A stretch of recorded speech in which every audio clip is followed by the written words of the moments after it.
ce n'est pas inutile, et je crois même que c'est nécessaire, sur les éléments constitutifs historiquement de ce conflit. La création de l'État d'Israël date de 1947.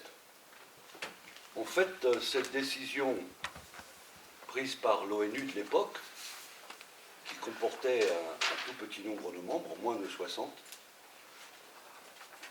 prolongeait dans la situation de la Seconde Guerre mondiale, particulièrement douloureuse, notamment pour les Juifs, prolongeait donc une revendication ancienne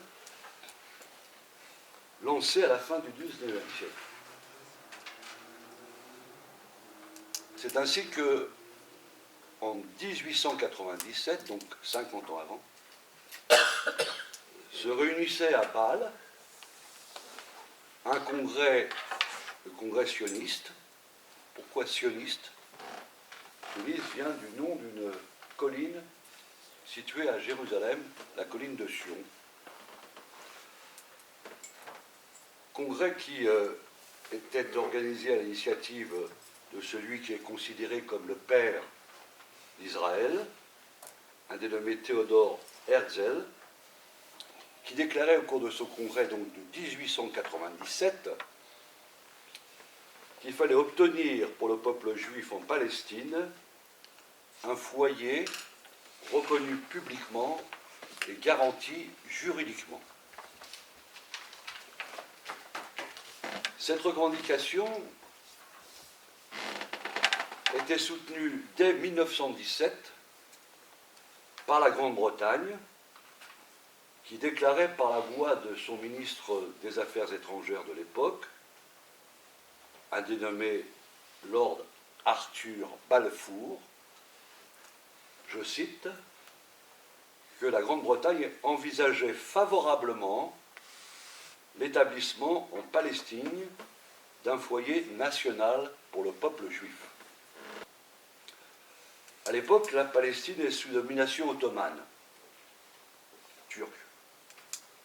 Et en 1920, la Première Guerre mondiale, elle passe sous mandat britannique. Les Britanniques s'emploieront à partir de ce moment-là à organiser la création de l'embryon d'un État juif sans la moindre espèce de retenue ni de légalité. Et c'est ainsi que la population juive passe alors en Palestine de 10% qu'elle était en 1917, 10%, à 32% en 1948. Cette politique, bien entendu, ne va pas sans réaction du côté arabe. Les révoltes succèdent aux rébellions, lourdement réprimées. Mais l'Allemagne nazie monte en puissance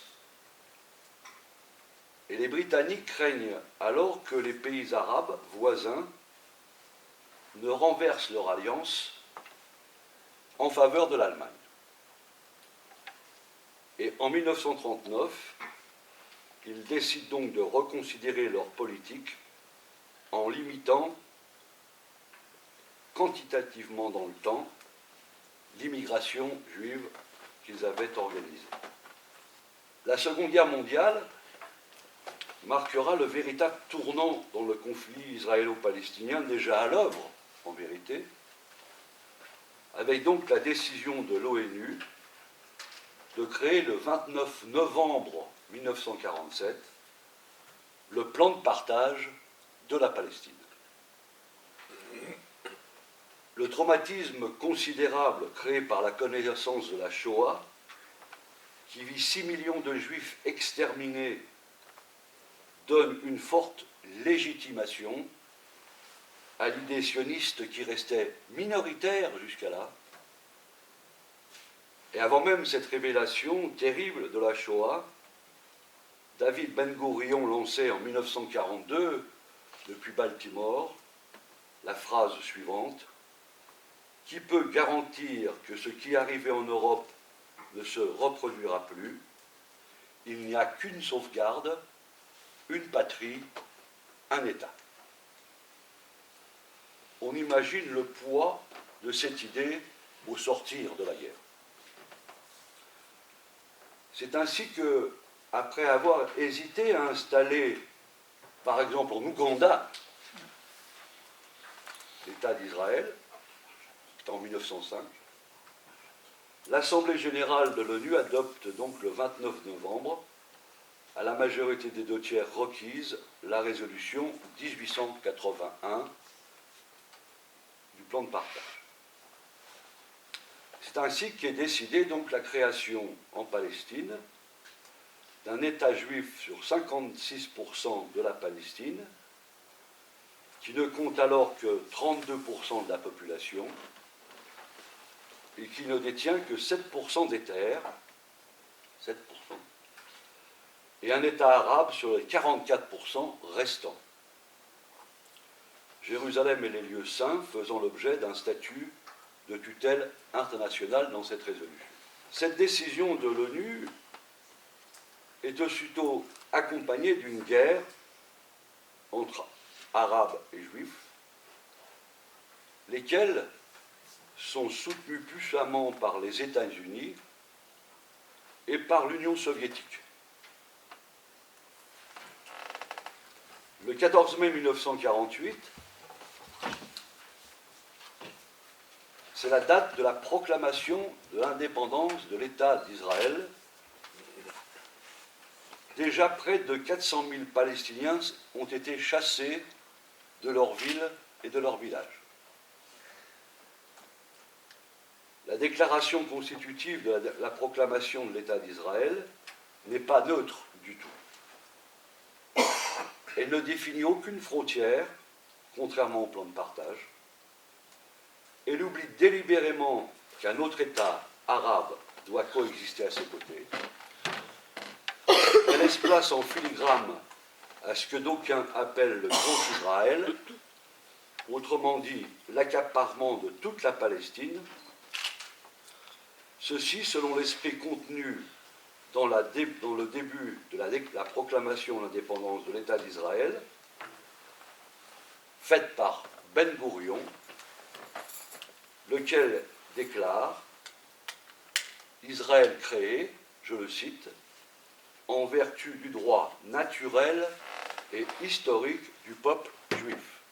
La guerre de conquête commence le même jour que la proclamation d'indépendance de l'État juif, suscite des réactions des pays arabes, lesquels d'ailleurs cherchent moins à obtenir la création d'un État arabe indépendant qu'à mettre la main sur la partie destinée aux Arabes.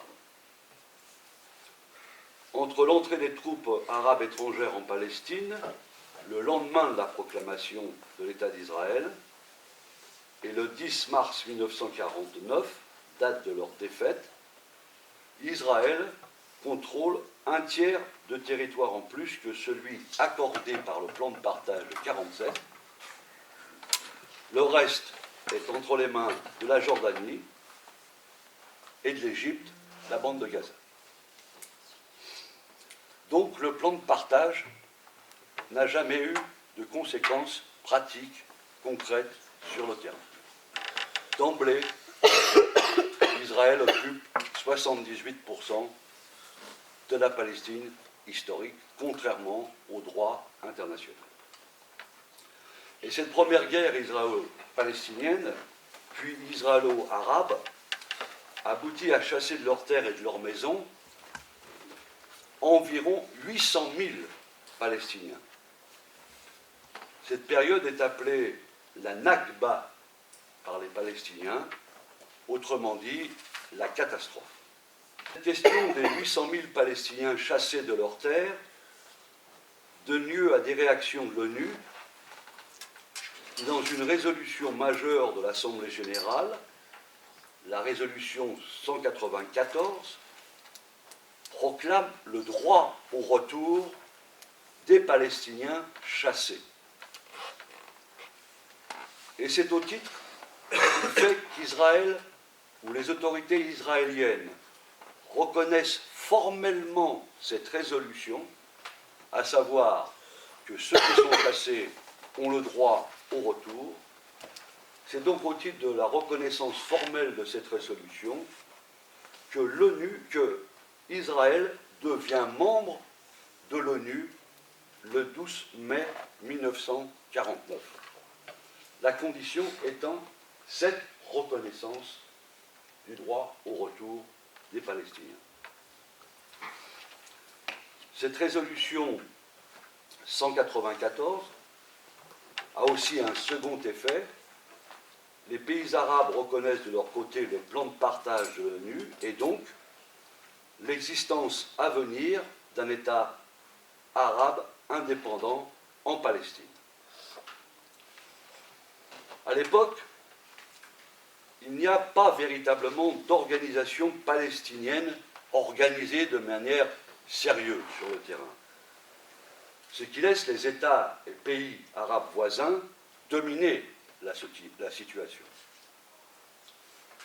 Il faudra attendre la création de l'OLP, l'Organisation de libération de la Palestine, le 30 mai 1964, c'est-à-dire très longtemps après, pour que la revendication proprement palestinienne prenne corps. Déjà en 1959, Yasser Arafat avait créé le Fatah, 59, qui deviendra la première composante de l'OLP.